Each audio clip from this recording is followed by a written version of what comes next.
Добрый день! Добро пожаловать в Россию! Bonjour! Soyez les bienvenus à Moscou!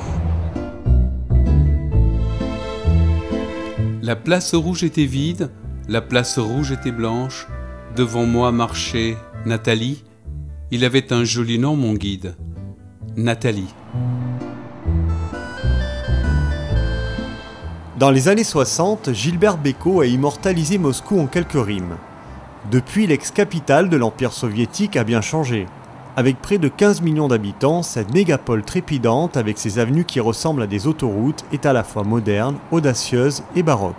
Bonjour et bienvenue dans cet épisode des Marchés du Monde. Nous sommes aujourd'hui en Russie, plus précisément à Moscou. Alors, avant d'aller voir à quoi ressemble un marché russe, notamment le marché Danielowski juste derrière moi, je vous invite à faire un tour dans la capitale. Regardez.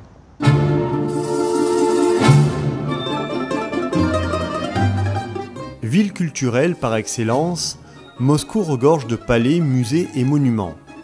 Si la littérature russe est mondialement connue grâce à Tolstoï, ses ballets et le théâtre du Bolchoï sont aussi de véritables institutions.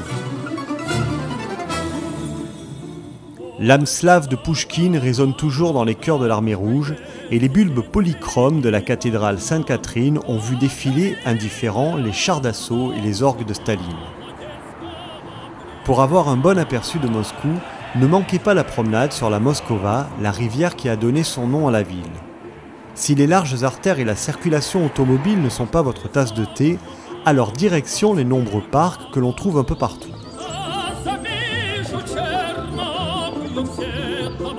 En revanche, les marchés moscovites, eux, se trouvent plutôt en périphérie. Pour s'y rendre, le meilleur moyen de transport reste le métro. Mais pas n'importe lequel, le plus beau métro du monde. Ces stations imposantes devaient représenter la toute-puissance de l'ex-URSS aux yeux de tous. 8 millions de personnes l'empruntent chaque jour.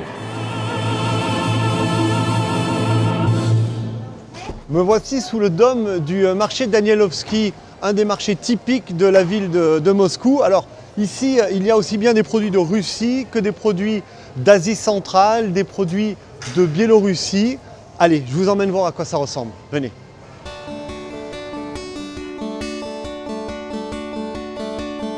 Située dans la périphérie sud de la ville, cette halle est le lieu de rendez-vous des habitants du quartier. Un endroit particulièrement bien achalandé en fruits et légumes. D'ailleurs, on vous propose de goûter tout de suite le jus de grenade. C'est l'une des spécialités d'Asie mineure, présentée par Azani, l'une des figures du marché. C'est une substance qui est très douce, très fraîche. C'est un jus très bon pour la santé, pour les muscles, il apporte beaucoup de vitamines. À quelques mètres de nous s'étalent à profusion les fruits secs d'Asie centrale. Et qui l'eût cru, il y a aussi des saucissons. Des saucissons, pas vraiment. Alors qu'est-ce qu'il y a à l'intérieur? À l'intérieur, il y a des noix. Oui. Et c'est une spécialité géorgienne. Et les noix qui ont été trempées dans un jus de raisin. Alors, c'est particulier au début. Et on sent bien le goût du raisin et des noix. Donc pour ce dessert géorgien, regardez, on dirait vraiment un saucisson. Nous voici au rayon fromage. Alors là, c'est un petit peu comme en France en fait, c'est du fromage blanc, c'est une spécialité moscovite, il paraît. Oui, de la région de Moscou. Ça c'est le fromage. Ça c'est du fromage à la maison. Damashki.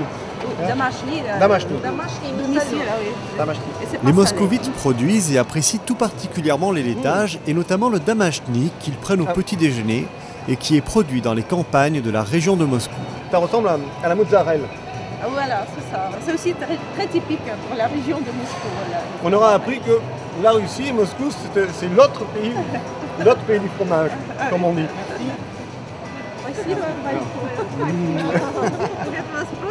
Autre spécialité typiquement moscovite, les condiments, choux et autres cornichons que les Russes apprécient tout particulièrement et mettent à toutes les sauces. Mais l'heure tourne et il est temps de passer à table. Cela tombe bien car Alexei, le poissonnier du marché, nous invite à découvrir son étal. Allons-y. On va faire une petite présentation des poissons que l'on goûte sur le marché avec notre chef poissonnier qui est là. Ici, hop là, c'est un morceau d'esturgeon. L'esturgeon, vous le connaissez, puisqu'on fabrique le caviar. Et là, c'est de l'esturgeon fumé. que l'on mange en entrée. Regardez comme il est beau. Ce saumon de Russie, voilà, pêché dans les eaux froides. Le caviar également, donc le caviar russe qui est fait donc soit avec les œufs de saumon, soit avec les œufs d'esturgeon. Ça, c'est pas du caviar d'esturgeon, c'est du caviar de saumon. Hein. Les œufs de saumon que l'on goûte, hein, on en trouve de plus en plus. Mais c'est très fin, très goûteux. Merci beaucoup, monsieur. Merci beaucoup. Merci à vous. Bonne journée.